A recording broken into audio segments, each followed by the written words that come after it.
Hello, welcome to today's class. Today we are going to be going over chapter 4, which is going to be talking about adhesives, okay? The glue that you will be using for the application of eyelash extensions. I hope that you'll be able to follow along with me. So if you could please take out your book. We are still working out of our Nova Lash book, and we are on page 37. Again, this is over adhesives, all about adhesives, page 37. Any information that you see highlighted on my book, feel free to highlight it on yours as well. Take any notes that you might find necessary. Anything that you could find of use, feel free to write it down. Okay, all of this information is very important, not only for your state exam, but just general information into making you a great lash artist. So let's get started. Again, top of page 37. So to fully understand how the glue behaves and why, we must examine some of the chemistry of eyelash extension adhesives. Prior to the invention of single fiber lash extensions, strip and cluster lashes were applied with a latex-based adhesive. Latex-based adhesives are generally very soft, not waterproof, and not designed for long wear, not even overnight.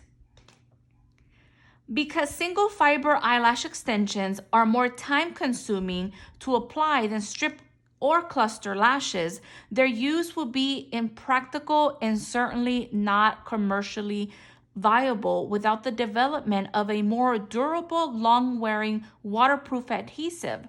Today, cyanoacrylate is the main ingredient in most eyelash extension adhesives. There are many different types of cyanoacrylate, but the type used for lashes is generally similar to that used for medical purposes. Medical professionals use cyanoacrylate adhesives for many purposes in the field of medicine, including sutureless wound closures. Some brands of wound closure adhesives include Dermabound liquid stitches and liquid Band-Aid. These adhesives take the place of stitches to join tissue back together after a surgery or injury. Page 38. Cyanoacrylate come in many different forms. The difference among the various types depend on the type of polymer that forms when the glue solidifies.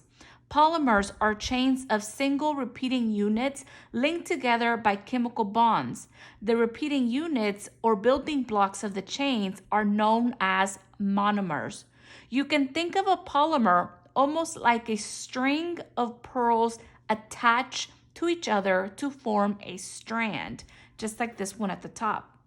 The single pearls themselves are like monomers, and the necklace is the polymer. Think of the chemical bond between monomers as a string that holds the pearls together. Monomer is a molecule that may bind chemically to other molecules to form a polymer. Cyanoacrylate adhesives are in monomer form in the liquid state. When they solidify, they become a polymer. This process in which monomers link up together is called polymerization reaction. Adding water can catalyze, meaning speed up the reaction. Water, therefore, acts as a catalyst, you guys, in the polymerization process. A catalyst is a substance that basically speeds up the chemical reaction without being consumed itself in the actual reaction, okay?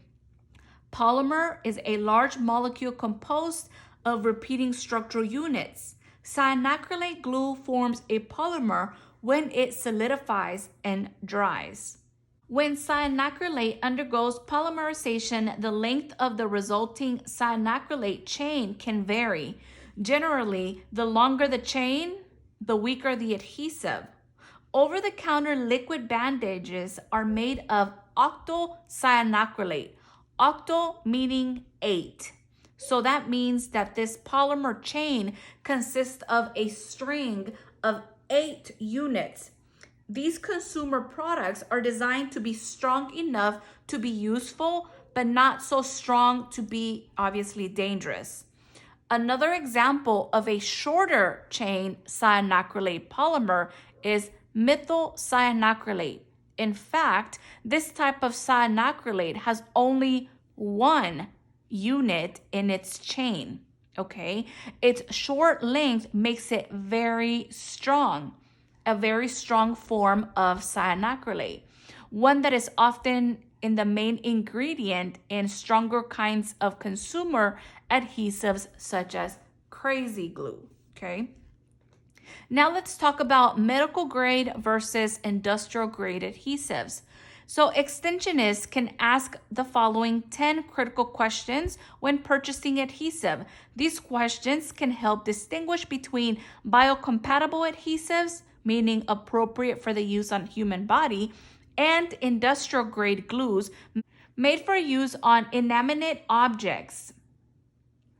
When choosing a good adhesive, make sure the company packages the products in a way that prevents the formation of toxic byproducts such as formaldehyde. Manufacturers should be able to provide the salon or you with information about how the adhesive is packaged and delivered, as well as an MSDS and toxicity test result. Where is the glue made? Some countries do not have the same manufacturing safety requirements as the United States. Based on how companies ship the adhesive from other countries, the glue might be quite old, so it may have already lost some of its shelf life. So it is very important that you know these things. Is the manufacturing facility inspected by the FDA or another similar health and safety authority? The FDA conducts random surprise inspections of factories that make medical and veterinary surgical adhesives in the United States. Does the glue meet the ISO 10993 standards? The ISO stands for International Standards Organization. The number 10993 refers to medical grade glues. Visit the ISO website at www.iso.org for more information. Has the adhesive been tested for formaldehyde? Your distributor, manufacturer, or sales representative should be able to provide test results from an independent, reputable third-party lab that uses a test known as EPA method, and then it has all the numbers and letters here, you guys. Also, has the glue been distilled? Distillation is a form of purification that can remove formaldehyde when done properly. Is the adhesive packaged in a manner that prevents formaldehyde from forming inside of the bottle? Manufacturers can take special measures to prevent formaldehyde from forming as a byproduct inside the bottle prior to opening. So again, some things to keep in mind, you guys, is when choosing a good adhesive, make sure that the company packages the product in a way that prevents the formation of these toxic byproducts and everything that is mentioning here on the side of page 39. Top of page 40. Has the adhesive undergone toxicity testing? The answer is not only important to your clients, but also to your health and the health of other extensionists who work with the adhesive daily. Ask to see the result in writing. Has the adhesive been tested for mutagenicity? Mutagenicity refers to a substance's ability to alter genetic material, DNA. Changes in DNA can cause cancer. Cancer-causing agents are called carcinogens. Does the adhesive company have the date of manufacture for that particular lot number? In other words, how old is the glue they are selling? Fresh glue may last longer. Glue shipped from overseas by freight may sit on loading docks for a long time. To keep old glue from drying out during a long journey, some manufacturers add excess amount of solvent, a substance that dilutes the adhesive, making it less able to form a strong bond. If the manufacturers claim the adhesive is flexible, what is the flexibility agent or ingredient? Companies should supply a material safety data sheet, also known as an MSDS, and disclose which ingredients have flexibility to otherwise brittle cyanoacrylate. Okay, and on page 40 here on the side, it is showing you an example of what an MSDS sheet looks like. All right, so I know that's a lot of information and it can be a little bit of overwhelming. In the previous chapter, you guys heard me mention that yes, I think that finding the perfect glue can be challenging for any lash tech, and I really have not met one of them that hasn't, switch glues often until they find the right one. It could be that they use that glue for a while and then the glue starts, acting up a little bit. They see some changes and therefore the hunt continues. So please don't feel defeated if you find that this is happening to you. Of course, do a lot of research, get feedback from, other lash techs that you may know to see perhaps what works for them. But I want you to keep one thing in mind. It could be that what works for them may not work for you. Hey, what works for you may not work for them. So everyone has their likes and dislikes about different glues. And it can be overwhelming because there's so many brands on the market. There's so many options, okay?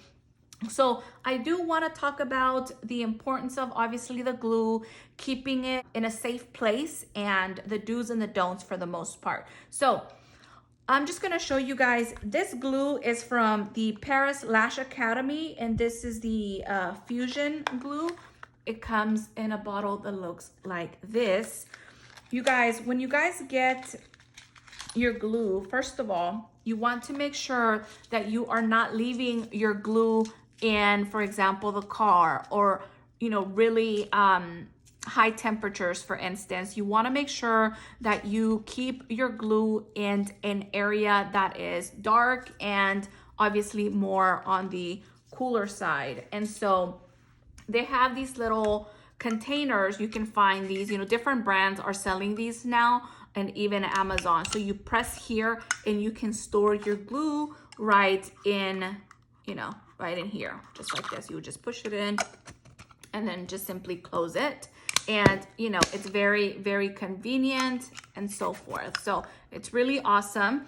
Also, keeping track of when you purchase your glue is also something very, very important. For the most part, these glues, once they've been opened, they do not have a long shelf life. So you want to make sure that you date the glue. That way you don't forget as far as when you purchased it, okay?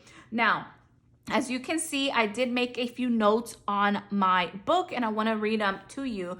Feel free to write this on yours if you would like, or just try to remember this information because it is important. So hydroquinone, you guys, is an ingredient that is used in most glue. So the purpose of hydroquinone is to help prevent the glue, okay, from hardening in the glue bottle before you actually start using it.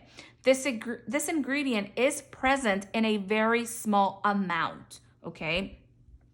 If your client, something else to keep in mind and to consider, if your client is allergic to carbon, which gives the glue that black deep color, okay, for the adhesive, then you might want to find a clear adhesive. They do now have clear adhesives. Now you want to make sure that you are looking for, if the retention is any good on some of these clear adhesives, you might want to do some research because the retention rate may be a little less than your normal adhesive that does contain carbon in it. Also, you guys, formaldehyde is not an ingredient, okay? Formaldehyde is not an ingredient that is purposely added to your glue, but it is formed, okay? It is formed as a byproduct during the production by the decomposition of other components that the eyelash extension glue has, okay? So ultra low amounts of formaldehyde naturally occur. Your actual glue starts to degrade over time. That is why you do not use the same glue for months at a time, okay? For the most part, these glue will not last you no more than 30 days, if that, okay? And that is also why when you are working on an actual client, you keep adding a new drop of adhesive anywhere between every 15 to 25 or 30. I'm just gonna say 15 to 30 minutes, just depending on the glue itself. It can vary. Okay, something else that I want you to keep in mind whenever you get a brand new bottle of glue and every time you are about to open it is that you want to make sure that you shake your glue for at least a minute or two. You want to make sure that you are shaking your bottle very, very well. What happens if you do not do that? Well, the minute you go into pouring and creating that little dome, whether it's on your glue ring or on an actual jade stone, if you do not shake your bottle well, what's going to happen is you're going to get a clear film, okay, coming out of your adhesive, and that is not good, okay? It means it's not going to work properly. So make sure that you are shaking your glue very, very well. I cannot express that and say that enough. You have to shake your glue for at least a minute or two before you drop out of it, okay? So keep that in mind. Again, making sure that you store your glue in a dry, dark, okay? Also, using silica beads in these jars is also ideal to making sure that you keep it nice and cool. Now, I do not recommend that you actually store the glue in a fridge. Do not do that, okay? Just, keeping it in a container, a closed container like this is enough, all right? And you can absolutely find something like this on Amazon, and there are several lash brands that sell their own glue storage containers, okay? So be on the lookout for one of those if you are interested in one. Back to the glues. Now, we know that a lot of times clients can become or have sensitivities or become allergic to glues, you guys. And it is something that sometimes you won't know until you actually start doing. Okay, but that is why you also want to make sure that you ask your clients a lot of questions and that you have consent forms prior to lashing. You want to ask your clients as many questions, therefore you can feel comfortable about what you are about to do. Remember, you are working with very, very, very strong adhesives. So let's talk about a few things that could cause a reaction to your client while you're lashing. And I just made a few notes here on the side of my book. Now, the first thing is, you guys, is the actual iPad placement.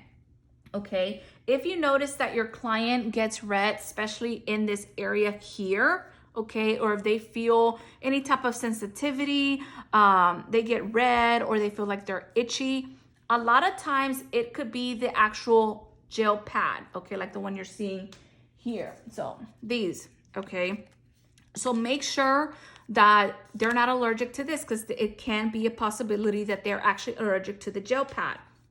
Something else that you want to keep in mind, and this is something that we're going to practice obviously in person, is the actual placement of the gel pad. You want to make sure that you are not placing this gel pad too close to the lash line, okay?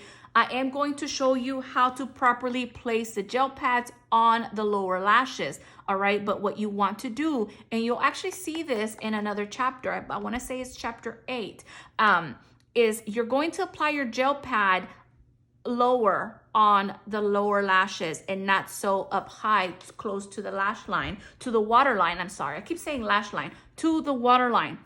Because what happens, you guys, is that these can, depending on what kind of gel pads you get, these tend to slide and move around. If you apply it too high up close to the client's waterline, then it can actually scratch your client, leading to corneal abrasions, leading to the client's eyes getting very irritated and red. So that is something that we are going to discuss further, but I do want you to keep this in mind. Something else to avoid making your client's eyes very red is avoiding glues that have latex. Avoid latex glues, okay? And all of this should be on the website of whatever brand you are looking into purchasing. So make sure that you are really reading and researching before you just buy, all right? Next, make sure that your client's eyes are closed. This is something that you have to let your clients know as you begin the actual service, as you begin to tape their eyes down, right? You want to make sure that they understand that they cannot open their eyes while you are lashing. Remember, these glues are very strong and you can have fumes, okay? The smell is very strong and it can irritate their eyes. So make sure that they understand to keep their eyes closed the entire time. You will let them know when it's time to actually open. So if you have clients that move around a lot, clients that talk a lot of times when clients talk, you guys, they're very expressive and so they move around a lot. Let's say you are done lashing them and you have them open their eyes at the very end and you notice that their eyes are very red. If you have a client that's a talker and they're moving and they make a lot of facial expressions, if they have their eyes even slightly open, these fumes are getting into their eyes, causing a lot of irritation and possible redness. So that is why it's important that your clients need to understand to keep their eyes closed. Next, you guys, we're going to talk about this a lot more as well, but make sure that your implements are properly disinfected. You do not want to use any dirty tweezers on your clients, okay? All your tweezers must be properly disinfected prior to using on any client. So keep all of these little tips in mind. We have a lot to do. We are going to talk about this a little bit more. That is pretty much it for chapter 4. Chapter 4 was not very long, although it's very important. The chapter itself in this book was not very long. I hope you guys found this helpful. If you have any questions, please write them down. Let me know your questions when you see me. Other than that, that is it for today in chapter 4. Don't forget to keep going, keep growing. I'll see you guys on my next one. Bye, guys.